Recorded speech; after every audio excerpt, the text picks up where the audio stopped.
तब बिहार में रहने वाले एक बालक को बहुत बुरा लगता है कि ये महामारी इतनी फैल रही है, इतने लोग मर रहे हैं, ये तो पागल था, इसका दिमाग इसको पागल घोषित किया था। सम्राट चौधरी और आदि ने भी कहा है कि इसको ये तो पागल था, इसको पागल खाने भेजने की आवश्यकता है। तो बिल्कुल इन बातों का बुरा मत मानिए भाई साहब महोदय, मेरे भाई बहनों, मेरी माताओं, मेरे पिता। जय महादेव साथियों, मैंने 17 जून को एक घटना सुनी जिसमें एक नवयुवक की हत्या कर दी जाती है। मैंने इसके बारे में तब तो मैं अपने जहाँ स्थान मेरे निवास स्थान से काफ़ी दूर था और मेरे पास इतना समय भी नहीं था, तो मैं ज़्यादा जानकारी नहीं ले पाया। लेकिन घर आकर मैंने उस विषय के बारे में पूरी जानकारी ली और उसके बाद में मैं बोल रहा हूँ। ऐसा नहीं क्योंकि जिसके बारे में अपन को जानकारी नहीं हो, आधी अधूरी जानकारी हो, फिर बोलते हो तो ये गलत बात होती है। मैंने इसके बारे में पूरी जानकारी ली और फिर मैं उसके बारे में बात कर रहा हूँ। मैंने देखा कि बिहार के भोजपुर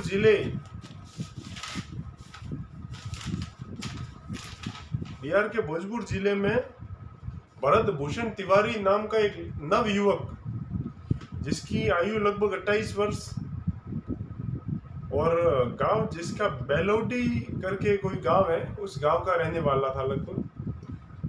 होता ये है कि ये नवयुवक बचपन से ही समाज सेवा आदि कार्य में लगा हुआ रहता है। बचपन से ही इस आदमी को इस लड़के को अच्छे संस्कार मिलते हैं और ये लड़का समाज सेवा आदि कार्य में लगा हुआ रहता है और बहुत अच्छे अच्छे कार्य करता है। अब बात ये होती है, बच्चे कार्य करता है, ऐसा आदमी था, ऐसा लड़का था, तो उसको मारा क्यों? जी मैं एक बार फिर मैं पूरे होश हवास में मैं कह रहा हूँ कि मारा क्यों? क्योंकि मारा है, एनकाउंटर नहीं हुआ। एनकाउंटर किसका होता है? एनकाउंटर उसका होता है जिसने बलात्कार किया, एनकाउंटर उसका होता है जिसने हत्या की, उसका एनकाउंटर उसका होता है जिसने गौ माता को मारी, एनकाउंटर उसका होता है जिसने हाथी को मारा, एनकाउंटर उसका होता है जिसने मोर को मारा, एनकाउंटर उसका होता है जिसने राष्ट्रीय पशु बाघ को मारा हो, एनकाउंटर उसका होता है जिसने राष्ट्र की द्रोह संत महात्मा को मारा हो। लेकिन ये व्यक्ति ऐसा कोई भी काम नहीं करता है, फिर भी अगर इसको मारा जाता है तो इसको एनकाउंटर नहीं कहते, इसको हत्या कहते हैं। तो चलिए इसमें आगे अपन देखते हैं कि ये लड़का समाज सेवा करता था, सत्य धर्म पर चलता था। बात ये होती है जब इस व्यक्ति की, वैसे तो इसने युवावस्था तक बचपन से कई कार्य किए, लेकिन बात ये होती है जब कई व्यक्ति इसको पागल भी कहते थे कि ये तो पागल था, इसका दिमाग इसको पागल घोषित किया था। सम्राट चौधरी और आदि ने भी कहा है कि इसको ये तो पागल था, इसको पागल खाने भेजने की आवश्यकता है। तो बिल्कुल इन बातों का बुरा मत मानिए भाई साहब महोदय, मेरे भाई बहनों, मेरी माताओं, मेरे पिता तुल्यों, मेरे वृद्धों, इस बात का बुरा मत मानिए। जिसने भी इस व्यक्ति को पागल कहा है, कहीं न कहीं सही कहा है। मैं भी कहता हूँ कि ये बंदा पागल ही था, मैं पूरे होश वास में कहता हूँ कि ये बंदा पागल था। अब चलिए ये पागल क्यों था ये मैं आगे बता रहा हूँ। पागल ये था जब 2019-20 और लगभग 20 से 21 तक एक महामारी चलती है जिसका नाम होता है कोरोना। कोरोना में ये होता है, बहुत अच्छे भले व्यक्ति और कई देश के कई व्यक्ति मारे जाते हैं। तब बिहार में रहने वाले एक बालक को बहुत बुरा लगता है कि ये महामारी इतनी फैल रही है, इतने लोग मर रहे हैं। उस व्यक्ति को बहुत बुरा लगता है, वो इधर से उधर भोजन आदि पहुंचाने का भी कार्य करता है, लेकिन केवल इतना करने से वो आदमी संतुष्ट नहीं होता है अपनी आत्मा से कि भाई इतना काफ़ी है मेरे लिए। उससे वो थोड़ा आगे बढ़ता है, जो हमने बाकी ने भी लगभग किया होगा कि किसी ने खाने की व्यवस्था किसी इधर से उधर की, वो की जो की, तो इतना तो उसने किया ही, लेकिन इतने से उसका मन नहीं भरा और उस व्यक्ति ने थोड़ा आगे कुछ भी करना चाहा। आगे क्या करता है कि वो कोरोना को चलते हुए एक श्री नरेंद्र मोदी जी को एक पत्र लिखता है। इस पत्र का विवरण मैं आगे इस वीडियो में दूंगा। इस पत्र में ये श्री नरेंद्र मोदी जी को पत्र लिखते हुए कहता है कि मोदी जी, इस समय देश में भयंकर महामारी चल रही है जिसका नाम है कोरोना। इसीलिए यदि आपने कोई ऐसी दवाई बनाई हो या बना रहे हो तो आपसे निवेदन है कि मेरा शरीर है जो पूर्ण रूप से राष्ट्र के लिए है और मेरे शरीर का उपयोग कर सकते हो आप। कोई भी किसी भी प्रकार की दवाई बनाई हो तो मेरे शरीर पर, कोई भी वैक्सीन बनाई मेरे शरीर पर उपयोग कीजिए और जल्द से जल्द मेरे देश के, मेरे राष्ट्र के, मेरे भाई बहनों को, मेरी माताओं को, मेरी पिता तुल्यों को आदि को बचाइए। हाथ जोड़कर उन्होंने ये निवेदन करते हुए पत्र लिखा था। तो अभी कुछ समय पहले मैंने अभी कहा था कि पागल वो व्यक्ति है, और लोग भी कहते थे पागल। तो देखिए पागल तो है, ऐसा तो कोई पागल ही कर सकता है। कोई अच्छा जानने वाला व्यक्ति और अच्छा पढ़ा लिखा व्यक्ति तो कर नहीं सकता, कोई पागल ही व्यक्ति होगा जो ही कहेगा कि मेरे शरीर का उपयोग करो। क्या पता कोरोना वायरस पर दवाई जो है वो उस दवाई से मरना भी पड़ सकता है। तो ऐसा तो कोई पागल ही कर सकता है। मेरे जैसा या आपके जैसा कोई समझदार कोई व्यक्ति तो कर नहीं सकता जो अपने शरीर को हानि नहीं पहुंचाना चाहेगा। तो पहली बात तो पागलपन की ये साबित होती है कि पागल था वास्तव में। मैं भी मानता हूँ और आपको भी मानना पड़ेगा, क्योंकि ये बात मैंने प्रमाण दे दी है कि वो पागल था। आगे चलते हैं और भी मैं आपको बातें बताऊंगी कि और वो किस प्रकार पागल था उस समय। इसके पश्चात भरत भूषण तिवारी जमैया गांव, जो बिहार के एक क्षेत्र में भोजपुर जिले में लगभग पड़ता है, जमैया गांव, वहाँ पे प्रतिवर्ष बाढ़ के कारण वहाँ के लोगों के रहने के झोपड़ी आदि जो भी घर है वो बह जाते हैं और लोगों को समस्या आती है। प्रतिदिन भूखमरी आदि का सामना करना पड़ता है। बाढ़ की समस्या का कारण लोगों को प्रति वर्ष बाढ़ से लड़ना पड़ता है और इससे जन हानि भी होती है और आर्थिक हानि भी होती है। तो इस कारण कई जमैया आदि क्षेत्र में नेता आते हैं और नेता भी वादे करके जाते हैं कि भाई हम आपके इस गांव में मिट्टी आदि डालकर इस भूभाग को ऊपर उठाएंगे या फिर ऐसी व्यवस्था करेंगे जिससे बाढ़ से ये क्षेत्र ग्रसित नहीं और लोगों को किसी की प्रकार की जन हानि और आर्थिक हानि दोनों नहीं उठानी पड़े। भरत तिवारी बहुत आनंद में होते हैं कि भाई बहुत अच्छी बात की है, ये तो देवता है, ये तो भगवान है, बहुत अच्छी बात कर रहा है, ये तो अच्छा काम कर रहा है और भगवान मानने लग जाते हैं। बात ये होती है कि जब कुछ समय होता है तब केंद्र सरकार से बजट जारी होता है उस क्षेत्र पर कार्य करने के लिए लगभग। तो बजट सरकार पूरा पचा लेती है, सरकार और अधिकारी जो भी मिलकर। फिर भरत तिवारी वापस जाते हैं डीएसपी के पास और डीएसपी से बात करते हैं कि भाई इतना बजट आया था, अभी तो कोई काम नहीं हुआ रहा है, क्या चल रहा है, मेरे को जानकारी दीजिए।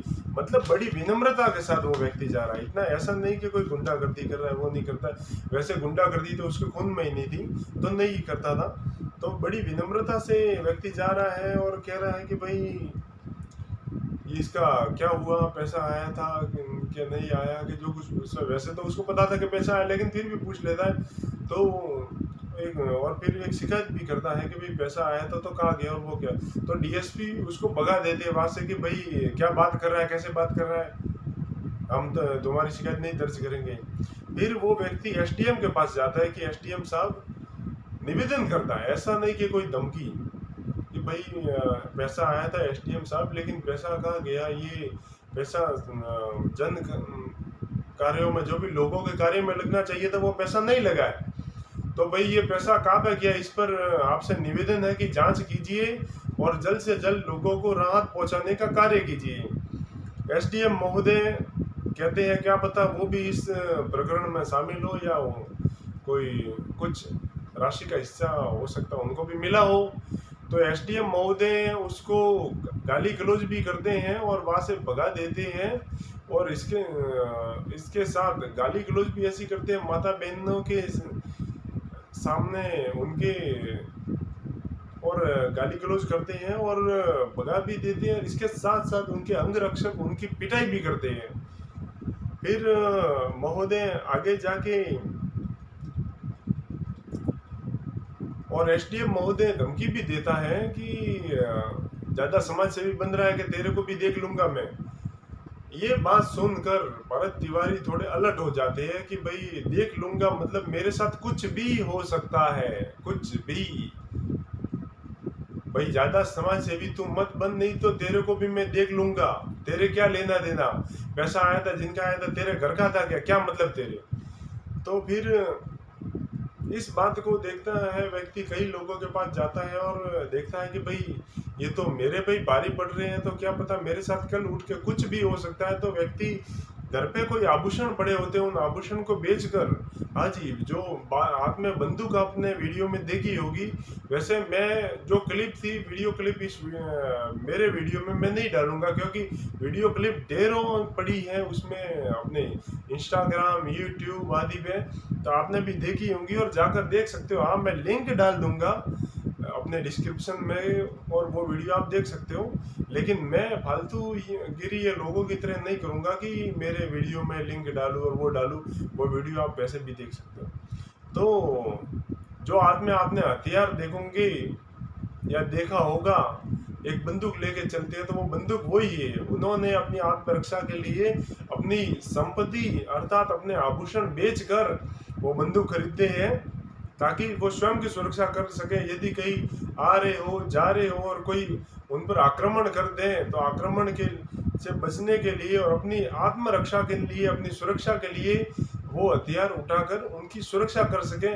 वैसे तो ब्राह्मण युवक था, भरत तिवारी बोले तो ब्राह्मण युवक था। वो आदमी कहता है कि मैं भगत सिंह के विचारों पर चलने वाला हूँ, मैं अपने लोगों को नहीं मार सकता, मैं गाय को नहीं मार सकता, मैं अपने लोगों को नहीं मार सकता। तो वो हथियार किसी पे उठाता ही नहीं और उठाए भी नहीं थे। आज तक एक भी गोली किसी को नहीं मारी और कोई नहीं मरा उसके हाथ से। तो कोई माफिया तो था नहीं।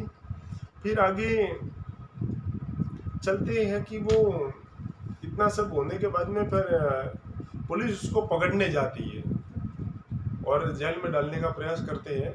उसको पता चल जाता है कि ये कहीं ना कहीं मुझे मारने का प्रयास कर रहे हैं। तो वो व्यक्ति उनसे कहता है कि भाई क्या है, तुम मेरे क्यों पीछे पड़ो, मैंने तुम्हारा क्या खाया, और वो जो कुछ भी ऐसी बातें होती है।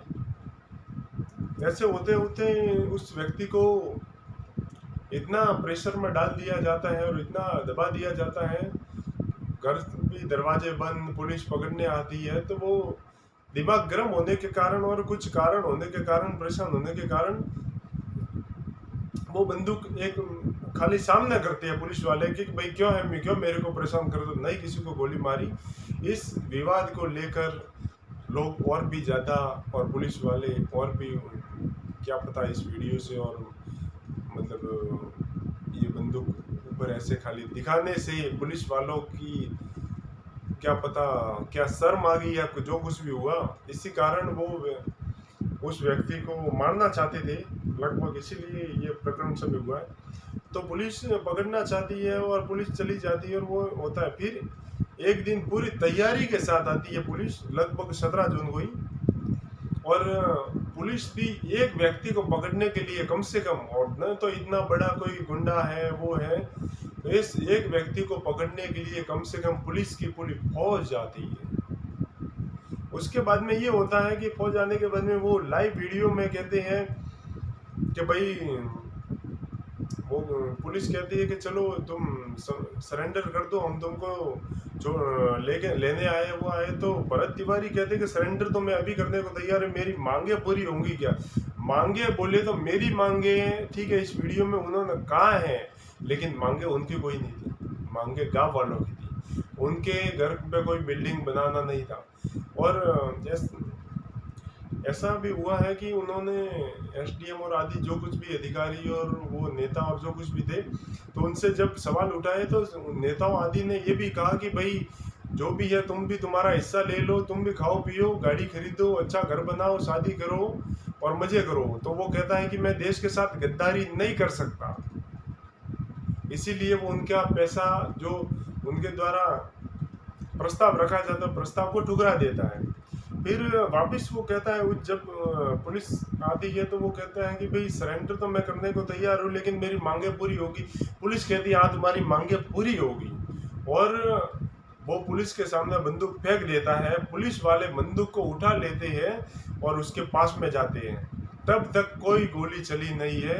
इसका मतलब सीधा सा स्पष्ट है। वीडियो तो मैंने नहीं देखा है और नई वीडियो कोई आया भी है, लेकिन सीधा स्पष्ट है कि उस व्यक्ति को 2 लोगों ने पकड़ कर और फिर गोली चलाई है, और गोली भी पैरों में 1-2 गोली चलने से कोई व्यक्ति मरता नहीं है, ये ध्यान देना। कई एनकाउंटर हुए लेकिन आज तक व्यक्ति एनकाउंटर में मरे बहुत कम है। तो और एनकाउंटर करने की वैसे आवश्यकता ही नहीं थी। अब पुलिस कह रही है कि वो तो वापस वार कर रहा था इसीलिए पुलिस ने एनकाउंटर का। महोदय, ये तो सीधा वीडियो, आप किसी दूध पीते बच्चे को पागल बनाना और किसी को मत बनाना, सीधा वीडियो है जिसमें बंदूक फेंक दिया पुलिस वालों ने, हाथ में पकड़ ली, तो फिर वो बंदूक उसके पास आई कहाँ से जो वापस गोली चला रहा है। तो इसके लिए आपको एनकाउंटर करना पड़ा। और एनकाउंटर भी किसका होता है? अपराधी का होता है, बलात्कारी का होता है, गो हत्या करने वाले का होता है। आपने बलात्कारी का तो कभी एनकाउंटर किया नहीं, गो हत्या करने वाले का तो किया नहीं, जो धर्म गुरुओं को, जो संत महात्माओं को मारने वाले उनका तक भी एनकाउंटर किया नहीं, और एक भोले भाले समाज सेवी व्यक्ति का एनकाउंटर कर दिया जाता है। एनकाउंटर नहीं भाई साहब, इसको हत्या कहते हैं। कौन सी स्कूल में पढ़े हो पहले, ये समझ लो कि एनकाउंटर और हत्या में क्या अंतर होता है, ज़्यादा आपको थोड़ा जानने की आवश्यकता है। फिर होता ये है कि एनकाउंटर में भी उनके अगर गोली पिंडली आदि के मारी जाए तो ठीक है, पिंडली नहीं, गोली उनके जांग और जांग के आसपास भाग में मारी जाती है और लगभग 5 गोली मारी जाती है। एनकाउंटर किया आपने, 1 गोली में ही आदमी सरेंडर हो जाता है, 1 गोली में ही आदमी गिर जाता है, उसको 5 गोली मारने की आवश्यकता कहाँ पे थी? और सुना है मैंने कि 1 गोली तो अंडकोश में लगी है तब वो व्यक्ति मरा है, नहीं तो मरने की आवश्यकता ही नहीं है, वो कैसे मर सकता है? फिर एक बार मैं कहना चाहूँगा कि इतनी सब बात जानने के बाद में उस व्यक्ति को मैं तो पागल मानता हूँ, लोग नहीं मैं भी मानता हूँ। और क्या आप भी मानते हो? कमेंट के माध्यम से ज़रूर बताना कि इस व्यक्ति को आप भी पागल मानते हो। और अगर मानते हो जैसे मैं मानता हूँ, जैसे नेताओं ने माना, जैसे आप भी पागल मानते हो, तो ऐसा पागल तो भारत के हर व्यक्ति को होना चाहिए। अगर पूरे भारत की 140 करोड़ जो भी जितनी भी जनसंख्या है पूरी ऐसे पागल हो जाए तो ही भारत का उद्धार हो सकता है, और तभी भ्रष्टाचार आदि खत्म हो सकता है, और तभी राम राज्य आ सकता है। इसीलिए अगर वो पागल है, ऐसा करने पर ऐसे काम कर रहा है, इसीलिए वो पागल है, तो ऐसा पागल तो मैं भी बनना चाहूँगा, और ऐसे पागल हर कोई बनना चाहे, पूरा देश पागल बनना चाहिए। मैं तो कहता हूँ ऐसा, तभी भ्रष्टाचार खत्म हो सकता है, तभी राम राज्य आ सकता है। इसी के साथ मैंने अपने शब्द रखे। और एक बात और कहना चाहूँगा, मैंने कुछ दिन पहले एक वीडियो देखा था जिसमें ध्रुव राठी खान सर करके कोई फैजल खान है, उस पर काफ़ी बोल रहा था कि भाई ये ऐसे ये वैसे, और अंजना ओम कश्यप उसको मतलब गिरा रहा था।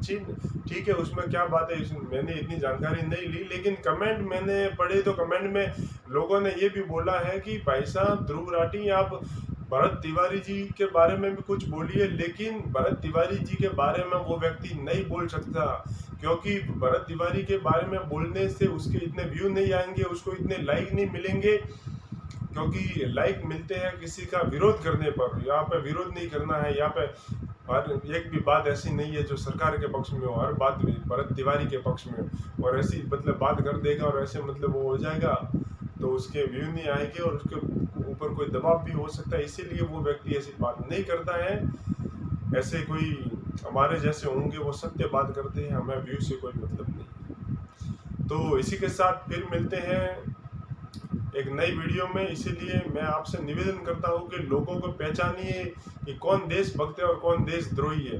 हर बार उसने बागेश्वर धाम के पीठाधीश्वर धीरेन्द्र कृष्ण शास्त्री पर बहुत टीका टिप्पणी की। एक वीडियो देखना, ध्रुव राठी का है, लेकिन इस वीडियो पर वो अभी तक कोई नहीं बोला और आगे भी नहीं बोलेगा, ये मेरी गारंटी है। और बोलेगा तो भी वो क्या बोलेगा और वास्तविकता क्या है, वीडियो प्रमाण आप दोनों में आकलन कर सकते हो। इसके साथ फिर मिलते हैं नई वीडियो में, तब तक के लिए जय महादेव।